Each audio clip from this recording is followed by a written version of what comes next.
এইখানে 2019 সালের 21শে ডিসেম্বর আমাদের উচ্ছেদ করে দেওয়া হয়। তারপরে আমরা আইনের আশ্রয় নিই। আইনের আশ্রয় নেওয়ার পরে মহামান্য হাইকোর্ট মুগ্ধর করে স্থিত অবস্থাতে স্ট্যাটাস জারি করে। স্ট্যাটাস জারি করার পরে 2021 সালের 6/3/2021 ওই মামলার রায় প্রদান করে এবং এই যে ওয়াকফেস্টের সম্পত্তি কোনো রকম প্রতিফলন প্রদান করা হয় নাই, মর্মে রায় নেয়। এবং 7/3/2024 আর একটি মামলায় আমাদের দায়িত্ব আরেকটি মামলায় ওই একই বিষয়ের আমাদের পক্ষে রায় প্রদান করে এইখানে কোনো এলাকে কার্যকরী হবে না বলে রায় দেয়।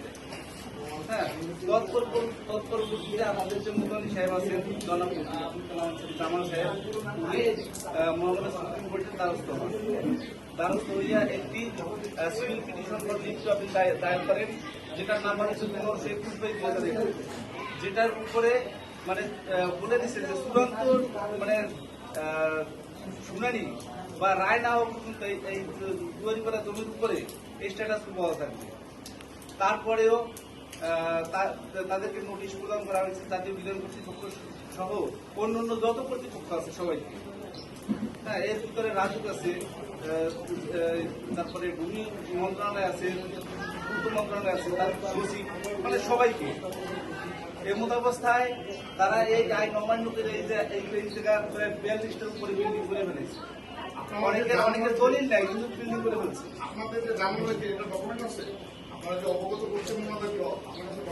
অবশ্যই ডকুমেন্ট আছে, অবশ্যই আমরা প্রধানমন্ত্রী সূত্রে সবাইকে আমরা অবগত করাইছি, ঠিক আছে। তৎপরবর্তীতে না মানার যখন এরা মানে না, তখন আমাদের মুতালি সাহেব ওনাদের নামে কোর্ট ভায়োলেশনের মামলা করছে, কোর্ট অফ কন্টেম্প। ওই মামলাটার নাম্বার হচ্ছে 62/2024। হ্যাঁ, তাদেরকে নোটিশ করা সত্ত্বেও এবং আগামী 22/6/2026 তার শুনানি আছে, তারপরেও তারা এইসব ঘুরে বেড়াচ্ছে। এখন এমন অবস্থায় আমাদের জানানোর তো জায়গা নেই, সবাইকে সামনে জানাইছি, তাই আপনাদের নিয়েছি। এখন আপনাদের মাধ্যমে আমরা দেশবাসী তো বটেই, মাননীয় প্রধানমন্ত্রী থেকে শুরু করে সকলকে অবগত করাইতে চাই যে আমাদের এই তৈরিপাড়ার যারা নদী ভাঙন প্রকৃত মানুষ, হ্যাঁ, একদম জলাজন্য মানুষ এখানে বসবাস করছে। হ্যাঁ, তৎকালীন প্রধানমন্ত্রী এখানে বসবাস করার নির্দেশনা দেওয়া সত্ত্বেও আমাদের উচ্ছেদ করা হয়েছে। তারপরে এখন এই বিগত সরকার যাওয়ার পরেও, এই সরকার আসার পরেও আমরা সেই নির্দেশ দিতে এবং আমাদেরকে এই কোর্ট মহামান্য সুপ্রিম কোর্টে আপিল স্ট্যাটাস করছে, সেইটা অবমাননা করে এরা ঘর বাড়ি দিচ্ছে। এর আমরা জোর প্রতিবাদ জানাই যাতে এগুলো আর না করে। উনি বলতে গেছে 5 তারিখে পরে, কারণ আওয়ামী লীগের প্রস্তুত ছিল উনি। তারপরে মাহমুদুর রহমান আসছে, উনি এইখানে কিছু দালাল চক্র আছে, যেমন এই যে আনন্দ তো শুনানি চলতেছে। ডিসেম্বর মাসেও আমাদের মামলার ইস্যু ছিল, এটা গ্রুপ মামলায় পরিণত হয়েছে। হ্যাঁ, পার্মানেন্ট স্ট্যাটাস দিয়ে রাখছে। হ্যাঁ, তারাও আপনাদের একটা আপনার সরজমিনে দেখবেন একদম মিথ্যা। এই স্ট্যাটাস তো আমার কাছে আছে।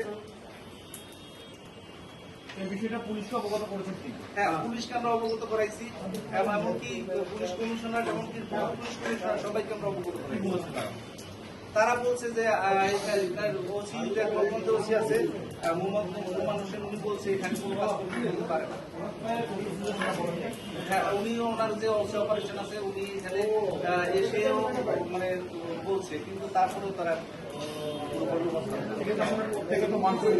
আমরা কোর্ট অফ কন্টেম্প করছি। আগামী 22 মাসের 22 তারিখে শুনানি আছে, ওনার নোটিশ পেয়ে গেছে। ও তারপরে ওই যে এটা দালাল দেন, হাউসে দালাল দেন না করলে তাকে কেউ চেনে না। হ্যাঁ, তারপর দালাল মুন্সি, এরকম কতিপয় আর কিছু লোক চক্র করে এইগুলো করতেছে।